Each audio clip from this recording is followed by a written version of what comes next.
Hello बच्चों, let's read the question first. The question says, in the mechanism of absorption of elements, passive movements of elements occur through apoplast, symplast, apoplast mainly and remaining by symplast, symplast mainly and remaining by apoplast.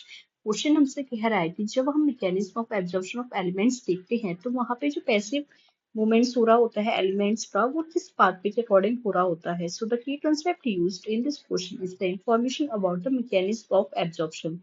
अब mechanism of absorption का क्या मतलब कि यहाँ पे क्या होता है.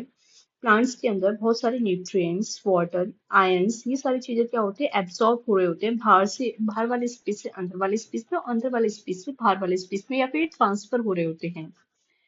तो बेसिकली ये जो मैकेनिज्म होती है वो हमारे दो पाथवे से होती है. एक होता है हमारा एक्टिव पाथवे, दूसरा होता है हमारा पैसिव पाथवे.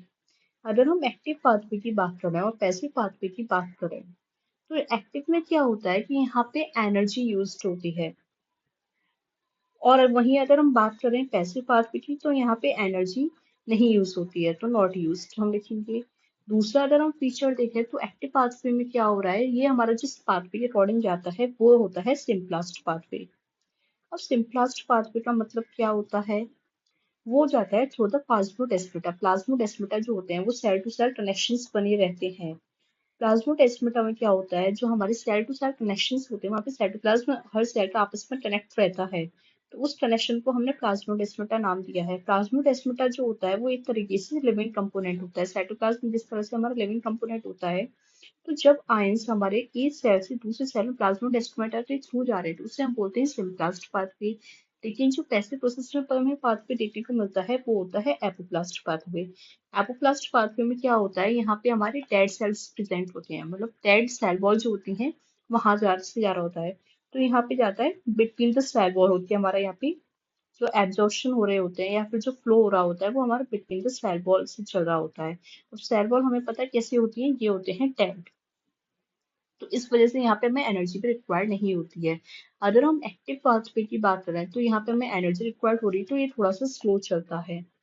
वहीं अगर हम पैसिव की बात करें तो ये हमारा थोड़ा फास्ट होता है. पैसिव में क्या होता है, बेसिकली यहाँ पे डिफ्यूजन वर्क कर रहा होता है. डिफ्यूजन में क्या होता है, सब्सटेंस जो होता है वो अपनी हाई कंसंट्रेशन से लोअर कंसंट्रेशन जाता है.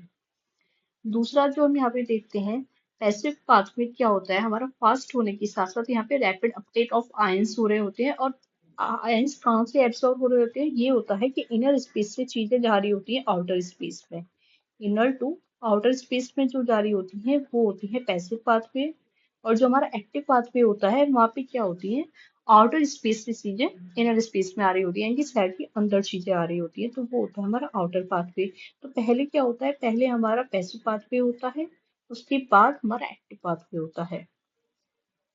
अब हम एक क्वेश्चन पे आते हैं, तो उसने बोला कि पैसिव मूवमेंट ऑफ एलिमेंट किसके थ्रू हो रहा है. एपोप्लास्ट सही है, सिम्प्लास्ट नहीं है. सिम्प्लास्ट में तो हमने लिविंग कंटेंट यूज कर लिया, यानी कि वहां पे तो एनर्जी यूज हो रही थी, ये गलत हो गया. तो रिमेनिंग बाय सिम्प्लास्ट ये भी गलत हो गया, सिम्प्लास्ट में ये भी गलत हो गया. तो जो हमारा करेक्ट आंसर है, सो द करेक्ट आंसर क्या है, हमारा एपोप्लास्ट पाथवे यूज हो रहा है जो कि सेल वॉल के बीच में से जा रहा होता है, सेल सेल वॉल के बीच में से. So the correct answer of this question is option number A. I hope you all understood it well. Thank you so much.